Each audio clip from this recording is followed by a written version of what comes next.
So yun, what's up mga chong, mga chang. Yan, kamusta kayong lahat? Yan, for today's video, pupunta tayo sa birthday celeb. Simpleng pakain ni JSMB. Okay, let's go. Yan, tsaka ni Mota Benz.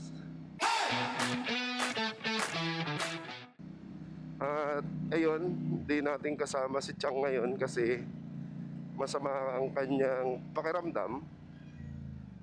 Yan. As you can see guys, iba yung ating dash ba tawag dyan. Basta yung harap na yan. Iba kasi meron tayong bagong bike. Yan. Mamaya papakita ko sa inyo kung ano to. Surprise yun. Kaya tara, samahan nyo ako sa biyahe natin.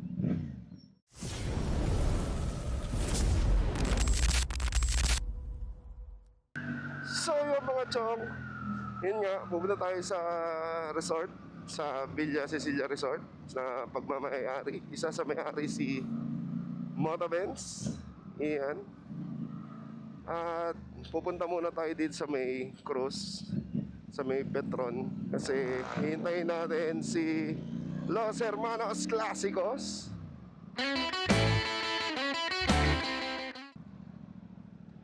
Yan, doon kami magkikita kasi siya ay galing ng Bulacan. Yan, galing siya ng Bulacan. Kaya doon kami magkikita sa cross.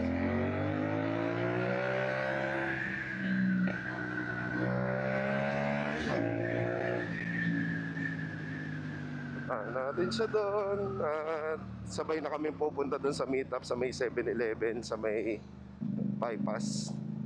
Kahit pala nung ganitong jacket, bagay lang sa motor pero grabe mangingitim tayo. Pero yun mga chong, may istorya kung bakit bago tong ating motor. Ayan, masayang malungkot kasi basta kwento ko sa inyo mamaya pag nandoon na tayo sa Villa Cecilia para makita nyo rin yung motor. Kaya yun, dito muna tayo. Hintayin natin si Los Hermanos. Ayan. Hindi siya yun. Hintayin lang natin siya. Lililim lang tayo ng konti.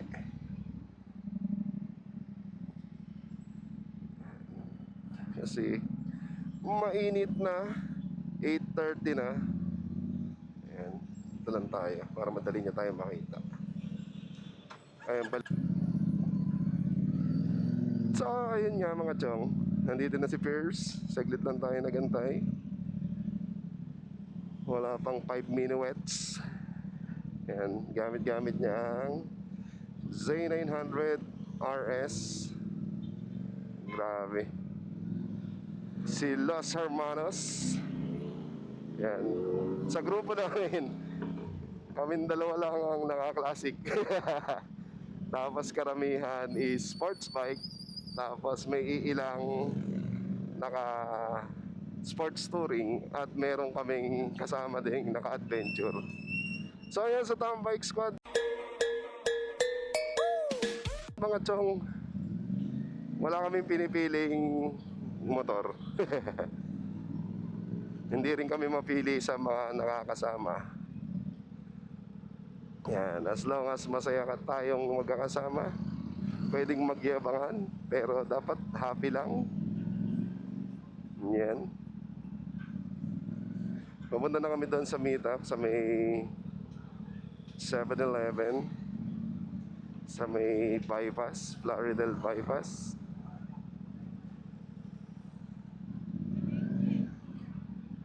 Yan. Lapit lang naman pupuntahan namin.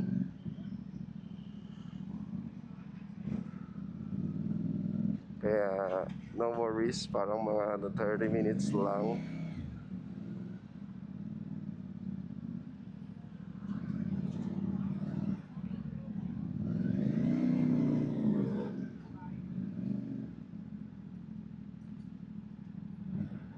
Grabe talaga daan dito eh.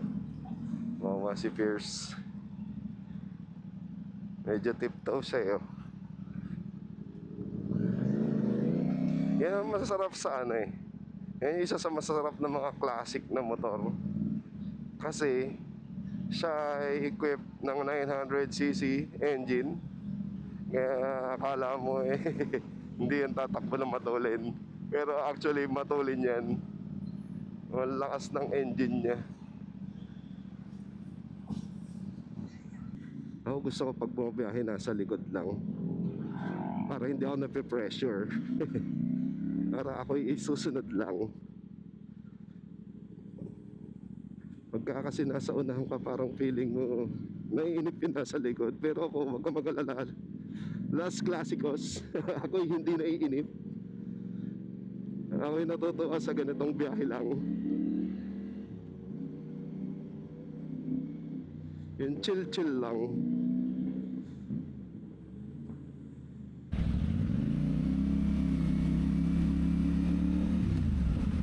At ayun nga, pinauna rin ako ni Pers. Pinauna rin tayo ni Los Hermanos. Wala.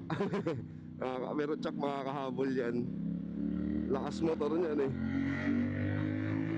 Tayo, chill ride lang tayo.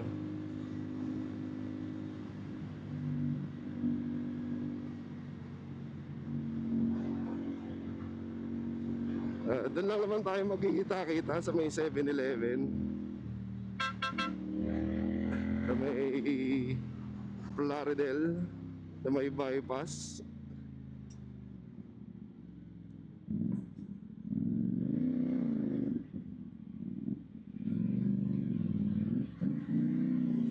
Tapos, yun na, si Consi na ang pupuntatan natin.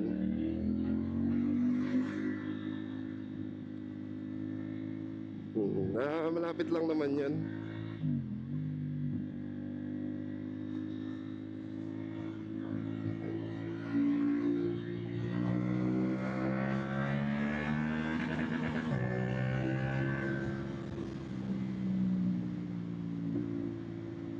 Ano talaga nung ano na to yung RPM eh. Yung rev limit niya masyado mababa. Kaya lagi siyang nag-rev limit. Parang 8,500 lang ba? Hindi ko sure. Pero mababa lang talaga.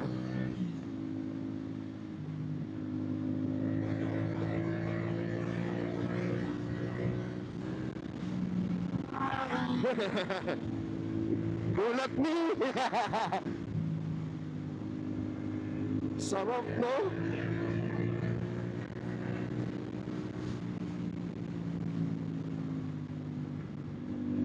Gulat ako, Los Hermanos! Bigla ka nasa tabi ko!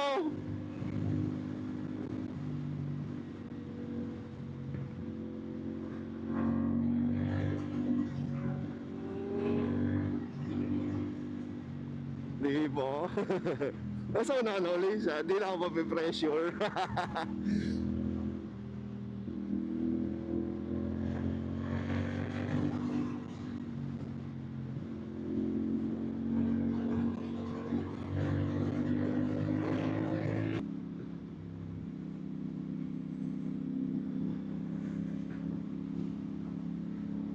Nagulat ako, pogi ng ano, ng classic na Z900, no? Diba? Parang ano ka, kailangan pag ganyan mo naman parang ano ka, katawan ni air option. No? Para muscle. Masyado siyang beefy.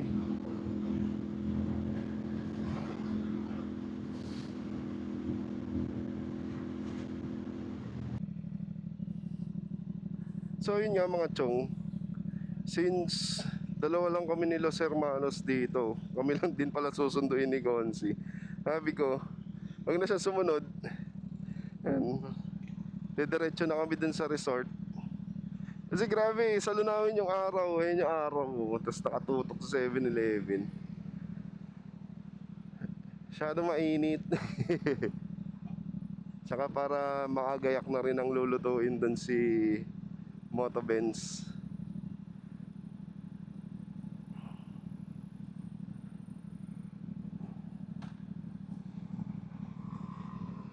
Ayan.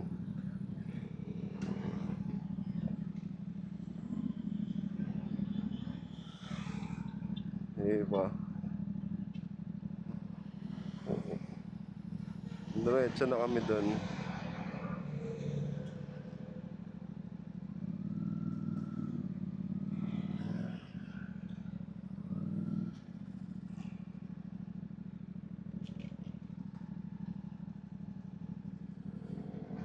Una ka na, kuya. Mabait kami.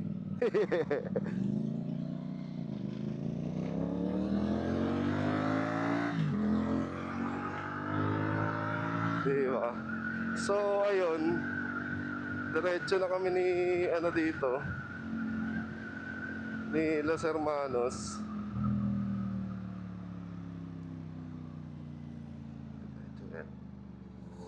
Tama yan. Tama yan. Bigayin mo.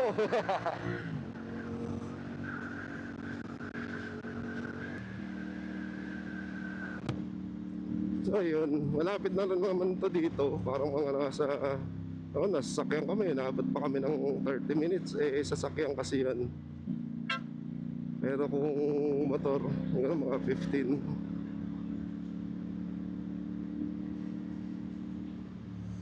Hindi pa yan doon. Sa pagkakaalam ko, hindi pa talaga yan doon. Kasi naligaw na rin kami one time. Dapat doon kami liliko nung nakakotse kami.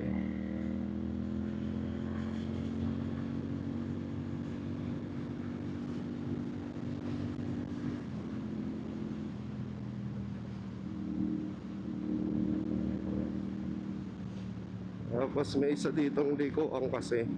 Medyo malayo pa.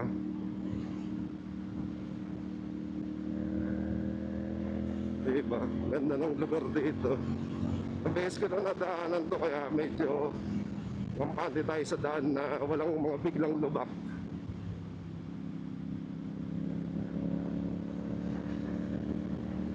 Tapos bago dumating dun sa lubak-lubak na kalsada,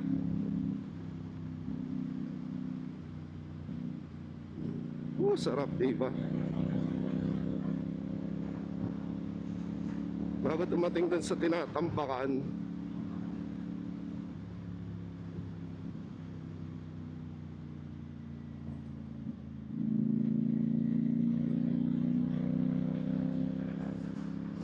liligo tayo dun.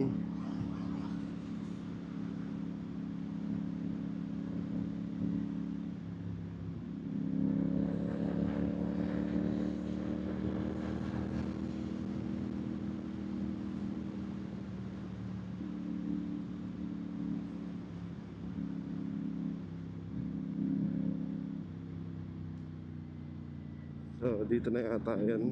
Hindi tayo dito.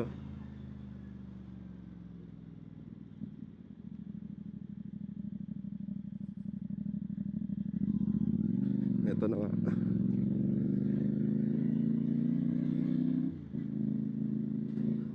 So dito, medyo may kasigipan lang dito pero hindi naman nakakadaan naman. Bigay naman yung mga sakyan na dumadaan dito.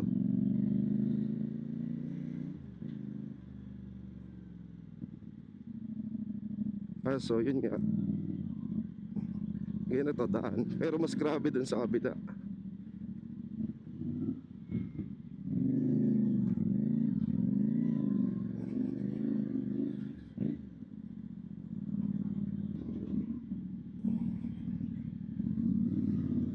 Diba? Medyo masigip pero bigay naman dito. Kaya tsaka may mga mga kumakaway.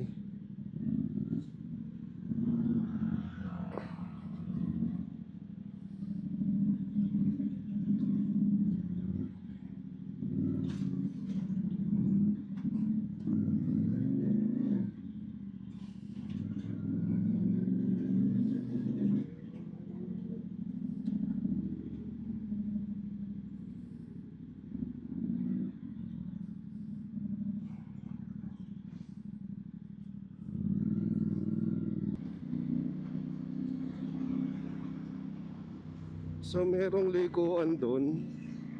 Hindi ko matandaan. Pero hindi pa dyan. Hindi pa dyan yun.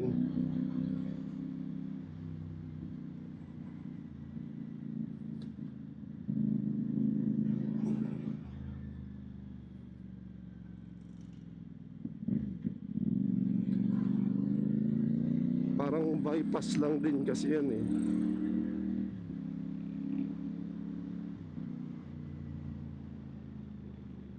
Lalagpas pa yun dito.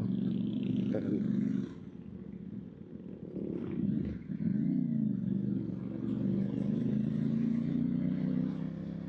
Tapos sana doon sa kanto mapansin ko siya agad.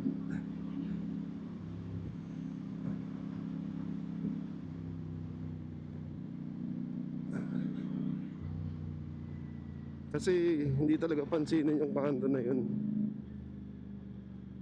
Pero parang yan na yata yan.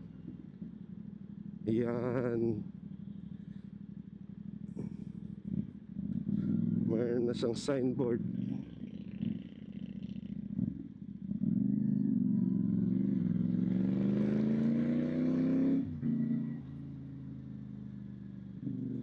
Buti na lang may signboard na doon. Kung hindi, lagpas ako.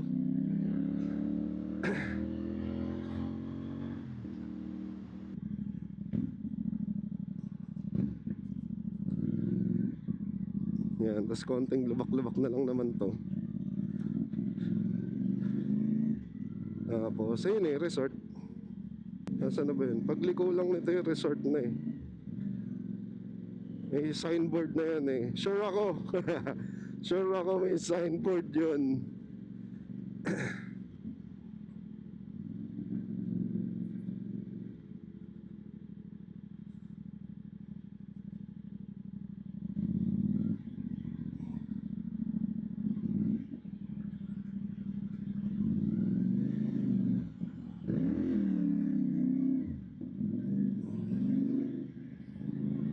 Hindi ko mahanap eh, pero malapit na yun. Ito. Paglagpas nitong Duran Farm. Ayan, paglagpas nitong Duran Farm, yun na yung Villa Cecilia na yun.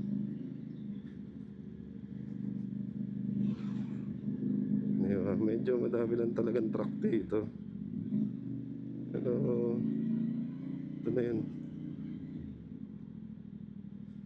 Diba?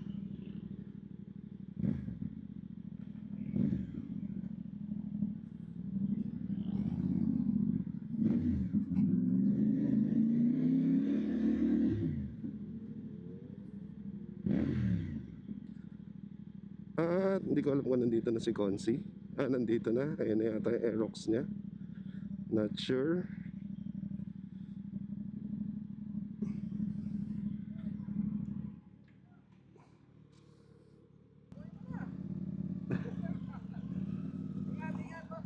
Dahil kami.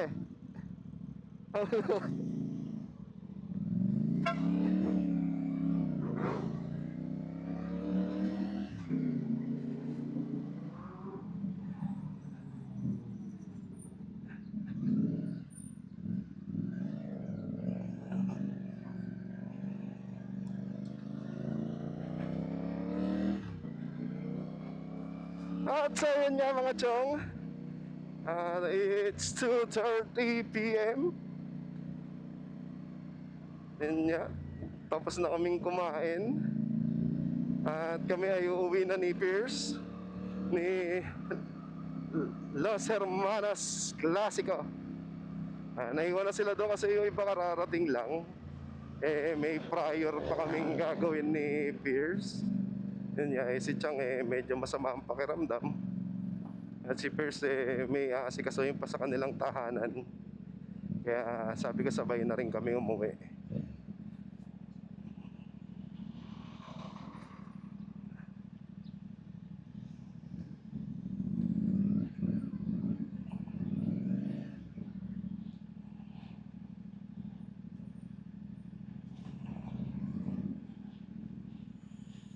Ay, grabe.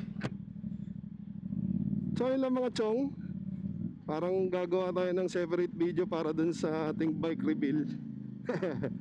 Sa ngayon yan lang muna ang inyong makikita, tsaka yung istorya, dahil yun nga, nabisi kami sa kwentuhan, kaya hindi ko na na-videoan yung yung motor.